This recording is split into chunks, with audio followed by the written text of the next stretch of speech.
Sorry, my friends. I got busy talking again, and so I messed up and have to record this real quick, so I'll be fast. Okay, so here we were, part two. So you take some cardboard, you get long, you can find it in any trash can that, you know, and that, you know, like McDonald's or something, they usually don't care. You can ask them first too, say, can I take some of your trash? I'm not your trash, take your cardboard, and they'll say, sure, they don't care, right? So you can ask too, right? So also, so you just lay that down, because see how these ridges in this, you know, like most top Suburbans or vehicles have those ridges, right? They're for water, to disperse water so it doesn't collect. So you just cover that. So we take some cardboard. I just use one, just fold it over, and this is perfectly fine. So you just do that, right? So you can put multiple layers if you want to, whatever. And I carry cardboard like that, and I also carry a duct tape. Those are just perfect things to carry, okay?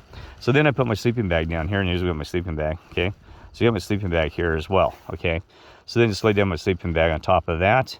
It's pretty basic, right? And I'm not worried about rain, because make sure it's not going to rain, anything like that. It's not an issue and stuff like that. And it's going to be a little breezy up here, but that's fine versus being on the ground, because sometimes you get ground heat too and stuff like that. But it's not a big deal, because we have a nice, it's just a mild warm. It said like 50 degrees tonight, which ain't too bad actually.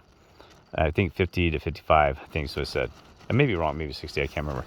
But anyway, in that range, okay?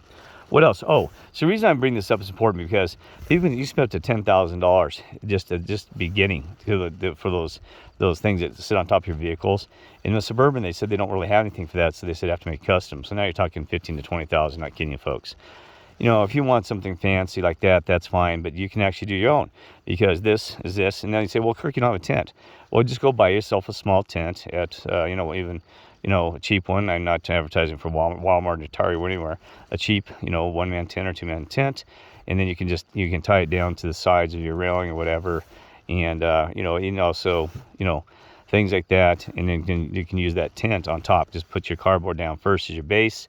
And then you just put your tent on there, right? And, you know, I haven't done a lot with that, experiment with that, but, you know, I'm sure it's just easy to do for different types of tents and stuff like that, you know, right? And, you know, they worry about you rolling off. Well, I have railing here that keeps you from rolling off, but you can use your head about how to put some barriers between you and it, or, you know, put a piece of board, even cardboard, if you're worried about rolling, if you're a roller and stuff won't wake up.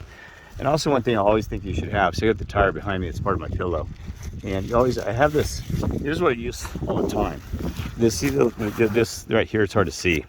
I got some of this stuff, it's part of my, there's a bag that has some stuff in. It's hard to see, what you can't see, I have my tea up here.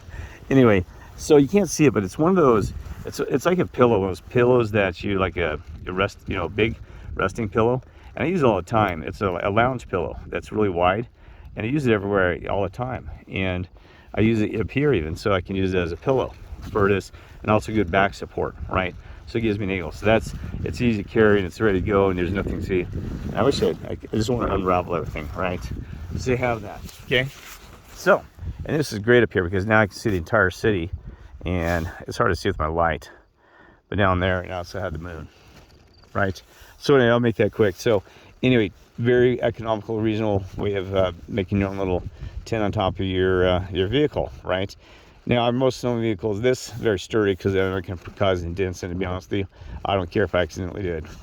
I do not care, as long as it's not too bad of a dent, because I'm not looking to resell and try to get value to this whole thing anyway. But most vehicles, make sure, some vehicles probably aren't designed to be flat like this. But, you know, so, you know, use your common sense, right? Don't go up there and create a big dent on your friend's car, or your car, or some, you know, one of your relatives' car. Saying, well, I did a tent because Kirk said you could. I say, right. So I know you know it's common sense, but these people these days, you got to be careful, right? God bless and love you all.